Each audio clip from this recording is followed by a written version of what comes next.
The story for today revolves around a minor conflict that escalated into a shocking incident, one that will leave you baffled. Throughout the story, you'll keep wondering why so many murders were committed, and only towards the end will the truth be revealed through the police's investigation. To fully understand this tale, you'll need to listen, watch, and pay attention until the very end, otherwise, the story might not make sense. It's about a family, a husband and wife who had constant fights. These fights escalated to such an extent that they were on the verge of divorce. The case eventually reached the court, and the court decided to split the custody of their two sons. One son stayed with the father, while the other went with the mother. The mother moved to Saharanpur with her son, while the father stayed back and began focusing on work. But from here, the foundation of a tragic murder spree was laid, something no one could have imagined. Not one or two, but 5 murders took place one after another. And just when a 6th murder was about to happen, involving a young child, the child said something to the would-be killer that will leave you horrified and bring tears to your eyes. What were those words? Who was the killer? Why did they target this family? To uncover all the details, you'll have to follow the entire story. The incident I'm about to narrate comes from Uttarakhund's capital, Dehradun, specifically from the Adarsh Nagar colony on Chakrata Road. It was the morning of October 24th, 2014, around 9:30 am. A housemaid named Raji was repeatedly ringing the doorbell of a house where she worked. Despite her persistent efforts, no one responded from inside. Growing concerned, she began knocking on the door and calling out to the owners, both the man and the woman of the house. Still, there was no response. Frustrated, Raji eventually heard a voice from inside saying, "We don't need any work done today. Please leave." This was unusual. The night before, on October 23rd, 2014, the country had celebrated the Diwali festival. Perhaps the family had stayed up late and were still asleep, Raji thought. She decided to leave, but something about the situation didn't feel right. This was the first time such an incident had occurred. Raji went to the nearby house, which belonged to the family of the homeowner's brother. She knocked on their door, and a man named Ajit Singh stepped out. "What's the matter, Raji? Why are you here?" he asked.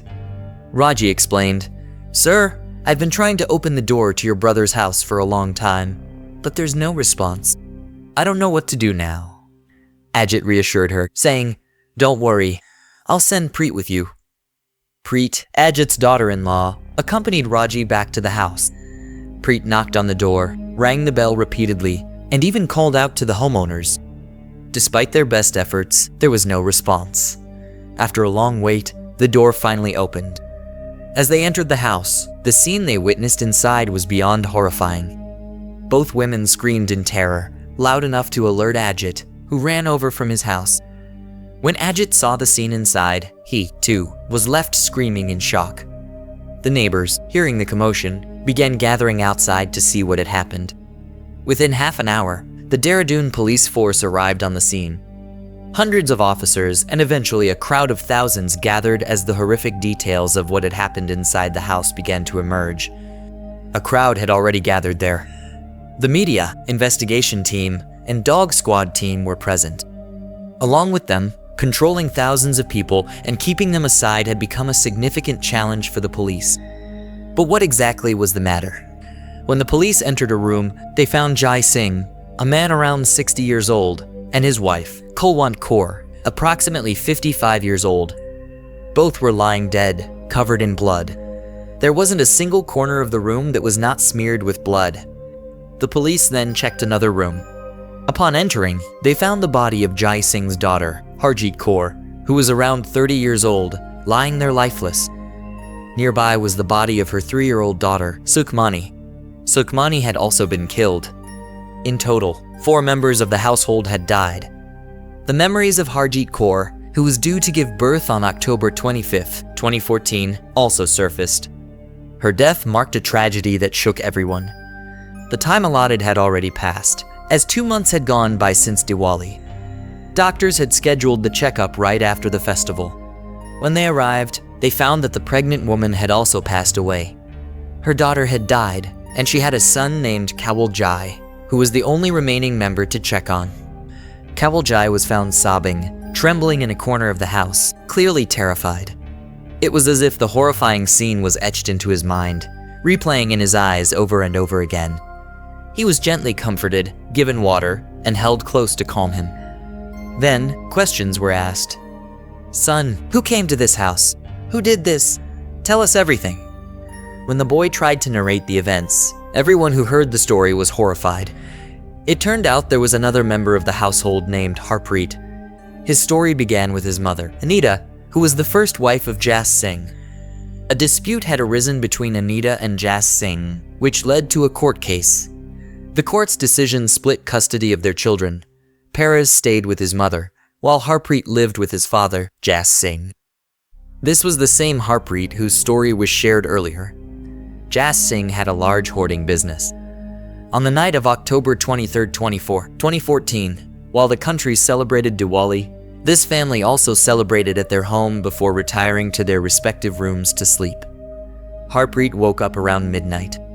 The day before, he had gone to Ansari Road to get a knife. He insisted on sharpening it to the maximum.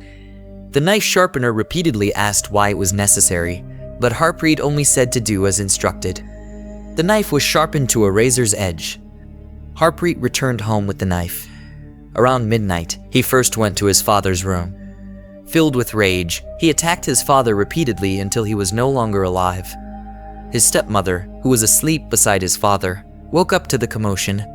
She screamed, but Harpreet turned on her and attacked her with the same intensity. He stabbed his father 29 times and his stepmother 27 times. His anger unsatisfied, he moved to another room where his pregnant sister lay asleep. He attacked her mercilessly, stabbing her over 20 times on various parts of her body. His niece, who was lying nearby, woke up. Her cries alerted Harpreet, who stabbed her 11 times. Harpreet's nephew, Kawaljai, was next. When Harpreet tried to stab him, the boy resisted. Though injured, Kawaljai sustained only minor scratches as he tried to escape. The 6-year-old boy struggled, but managed to survive the horrifying ordeal. In the midst of this, he began telling his uncle, "Uncle, I am your nephew. You love me so much, so why are you hitting me?" As soon as Kamaljit uttered these words, his uncle, a 22-year-old man, felt pity for him. After hearing this, his uncle let Kamaljit go. Now, from midnight until 1 a.m., he carried out this entire crime. After committing the crime, he sat near his nephew, ensuring he didn't move. He stayed awake the entire night. In the morning, around 9:30 a.m., the maid, Raji, arrived and knocked on the door. When she tried to open the door, the nephew attempted to get up and leave. But he stopped him, telling him, "You will stay here. You're not going anywhere." Afterward, Raji, the maid, went to a neighbor's house and informed the uncle there. Ajit Singh, the neighbor, decided to help. He sent his daughter-in-law to knock on the door repeatedly. Eventually, the door opened and the whole story came to light. The truth was now out in the open. The police arrested the boy from the house because he hadn't fled. The knife used in the crime was also found there. When the police were arresting him, he began acting as if he were mentally unstable. His behavior made it appear as though he was truly mad. For 3 years, he prolonged the case by pretending to be mentally ill. Whenever the police or officials tried to question him, Harmeet would claim, "I'm mad. This all happened because of my madness." When the case reached court, no lawyer was willing to represent him. The crime was heinous. He had killed 5 members of his family, 4 who were present and 1 unborn child. Nobody wanted to defend someone who could do such a thing. Eventually, the court assigned him a lawyer as per legal procedures. During the trial, media coverage revealed that the crime was committed for property and money. It turned out that the girl he had killed, Harjeet Kaur, wasn't his biological sister. She wasn't even born from his stepmother. She was his uncle's daughter. The family had adopted her as a child. She had grown up in the household and received immense love from both her father and stepmother. This led to his anger, as he feared she would inherit all the property. Since separating from his mother, his anger had only grown. When he claimed madness in court, the court ordered an investigation. He was sent to IIMS Delhi to determine if he was truly mentally ill, but the reports were clean. There were no signs of mental illness. He was also examined twice in Rishikesh, but no signs of madness were found there either. When the case proceeded, The court asked for evidence against him. The testimony of his nephew, who was a crucial witness, played a vital role. Arvinder, the father of the nephew, took him to New Zealand, where his testimony was recorded in advance. Based on this testimony, the court delivered its verdict. The court declared this as one of the rarest of rare cases. The judge remarked that only an animal could commit such acts, not a human. The judge categorized him as an animal due to his actions and demeanor. On October 5, 2021, nearly 7 years after the crime, the court sentenced him to death, stating that he should be hanged until he is dead. Additionally, a fine of rupee 1 lakh was imposed on him. For the crime against the unborn child, he was given an additional 10 years of imprisonment. This meant he would first serve the 10-year sentence and then face the death penalty. This was the entire story of how a small reason led to the complete destruction of a family. Everyone was killed except for the nephew, who managed to speak up at the right time, pleading, "Uncle, you love me so much. Why are you killing me?" Perhaps this moved his uncle, and he spared the boy. His testimony eventually became the key to solving this case. What are your thoughts on this case? Have you heard of it before?